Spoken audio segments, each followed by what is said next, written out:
I wake up, I go in, I go hard, I'm gon' win. I can't lose, cause I choose. Today I woke up a winner. Game night starts now. Sponsored by Mitchell Electric.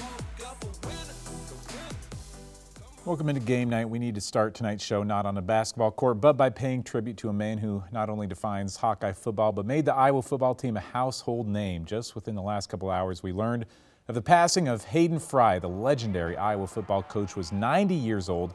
Beginning his Hawkeye tenure in 1979, Fry led his team to one of the most dramatic turnarounds in college football history, qualifying for the Rose Bowl in 1981. In his 20 years with the team, Fry led Iowa to 14 bowl games and won a share of 3 Big Ten titles. His 143 wins at Iowa was only recently surpassed by Kirk Ferentz. Between his time at Iowa, Southern Methodist, and North Texas, Fry's 233 wins ranks 16th all-time among FBS head coaches. And ESPN recently named him one of the top 100 coaches in college football history. Hayden Fry, a true definition of an Iowa legend, gone at the age of 90.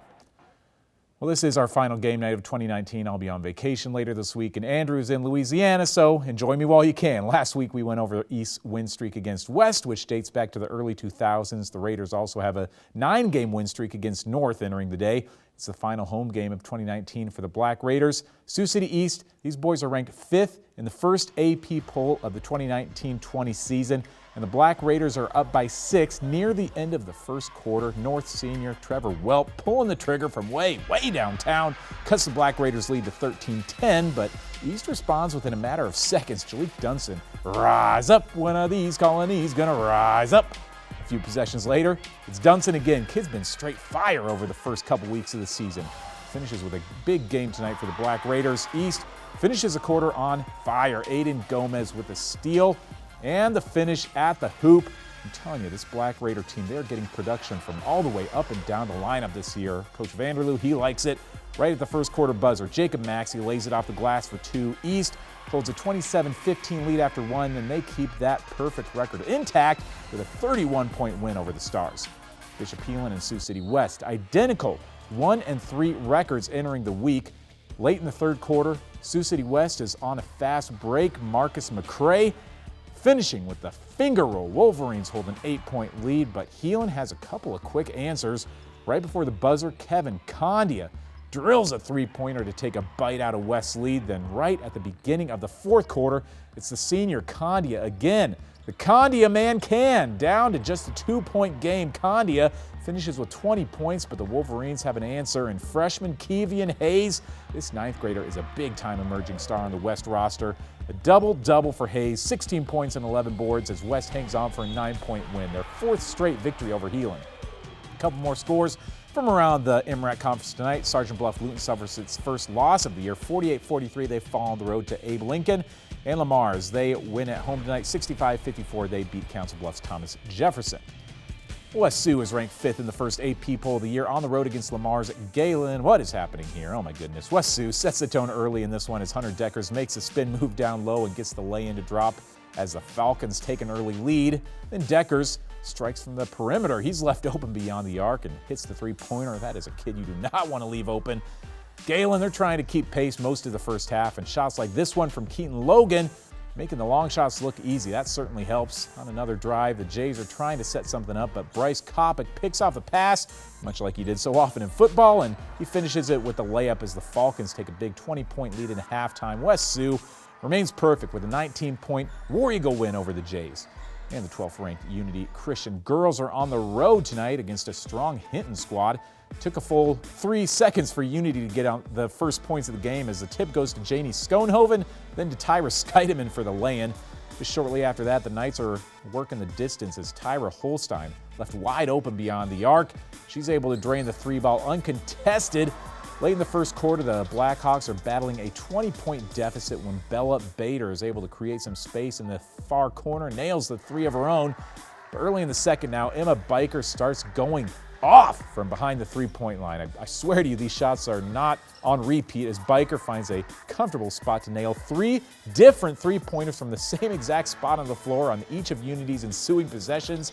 Unity Christian, they win big on the road, 80-38 over the Blackhawks. We'll be back in a few moments with some action from Nebraska, but more importantly, we'll check in with Andrew and see how the Morningside football team is adjusting to the Bayou as they prepare for this weekend's national championship. Back in a minute.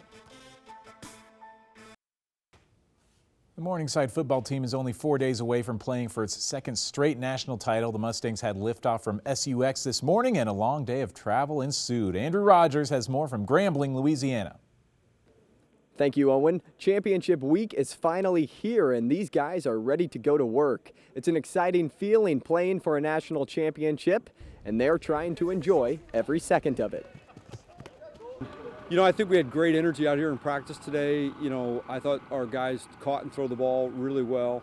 And that's always good to see as you're getting going that you know, it's like now you're down here and the energy is going. So I think the guys are on the offense and defense are both playing really well. It's really important to hear from the seniors, especially during a time like this. With their seasons winding down, this moment means everything. Super exciting. I kind of don't think about it because I'm just week by week during the season, but I mean, it's here. This is my last game, win or lose regardless. Awesome environment. Wouldn't want it to be anywhere else with the national championship, so I'm super pumped up about it. It's a privilege to be back here and to be able in my senior season to potentially do that again. You got to stay focused on this week. You know, you can't look ahead. There's a lot of distractions and stuff. But at the end of the day, it's just another game. Morningside didn't waste any time getting to practice. After being delayed for a short while back in Sioux City, the team went directly to Grambling after landing. It was good to get out here on the field. It was exciting just to practice here on Grambling's campus in Eddie Robinson Stadium. It's a beautiful stadium.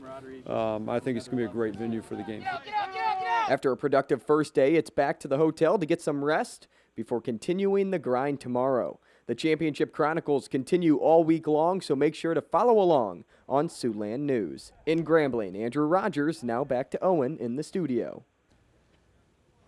Thanks, Andrew. Now the South Sioux girls team under the direction of new head coach Steve Selk looking for an upset tonight as they host Omaha Skutt. Cards had it working from behind the stripe. Tiffany Tinker, thankfully no tinkering with her shot in the offseason, put South Sioux up by 4. Later in the second, Nia Boyd-Dew going up and under for 2. 14-10, the Cardinals are in front. Then it's Kyra Fisher. This junior is going to see an expanded role this season after Kenneth Sims graduated in the spring. Friendly role for the Cards over at the Mini Dome. And we may be inside, but a Strom's a brewing. Hannah Strom from the corner gets the 3 to fall. South Sioux gets a solid win on their home floor, knocking off 7th-ranked Skutt 49-37. And the defending state champions from Wynot have won every game this year by at least 40 points on the road against Homer. Just call these ladies the Downtown Devils because they had it all working from distance. Caitlin Heine pulling up, gives Wynot a 12-9 lead. Homer was hanging around early. Hannah Harris lays it off the glass, and that cuts the lead down to 1. But here's Wynot again, just making it rain. Eden Sudbeck, the Garden of Eden, fills it up from the corner. It doesn't take long for Wynot to get their hands on the ball again. About 12 seconds later, Michaela Lang from the same spot on the floor, 18-11 after 1.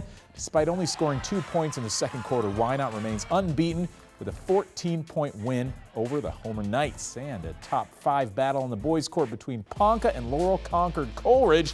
Both teams are 4-0. Ponca came out on a bear hunt. Full court pass from the senior Carter Kingsbury to Caden Phillips. Ponca with a 6-0 lead. A fight at the rim leads to Ty Irwin driving to the bucket for a well-contested 2. LCC starting to take control of this game. Paul Mason setting the bear trap.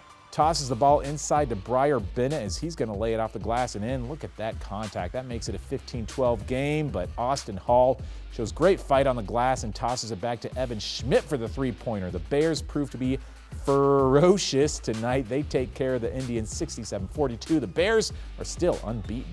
To close out the show, we'll continue our countdown of the top 10 plays of 2019. It's number 7, rivalry game between Lawton Bronson and Woodbury Central. We're going to have to slow this one down for you to truly appreciate the magnitude of this Ethan Copeland interception. The Eagle receiver has control of the ball. Copeland comes up and tackles him from behind, and in the process, he pulls the ball around and into his own mitts. I've rarely seen someone successfully pull off a pick of this caliber.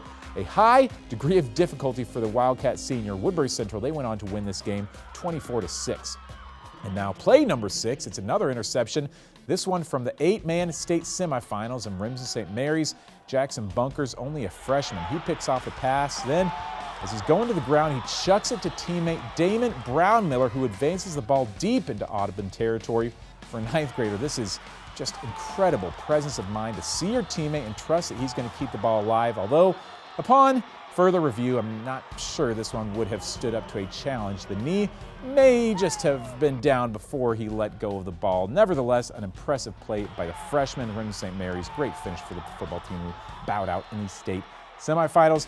That's going to do it for this edition of Game Night. It's been a fun year. Make sure you join us for the rest of our top 10 plays of 2019. We'll continue that for the next couple days. And of course, Andrew Rogers, he's going to be coming to us all week live from Grambling, Louisiana, as Morningside prepares to play in its 2nd straight national title game. We'll see you later.